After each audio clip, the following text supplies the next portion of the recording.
Oração de hoje. Senhor Deus, ao iniciarmos mais uma semana, nos voltamos a Ti com o coração cheio de fé.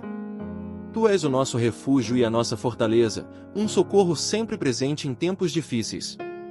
Mesmo que os dias sejam incertos, mesmo que enfrentemos desafios nesta segunda-feira, nós não temeremos porque Tu estás conosco. Aquieta o nosso coração diante das pressões da vida.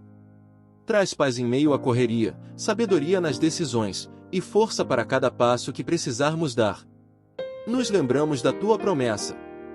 Deus está no meio dela, não será abalada. Assim também queremos estar, firmes, confiantes e cheios da Tua presença. Senhor dos Exércitos, caminha conosco hoje. Que a nossa segunda-feira seja guiada pela Tua mão poderosa. Em nome de Jesus. Amém. Oração de hoje.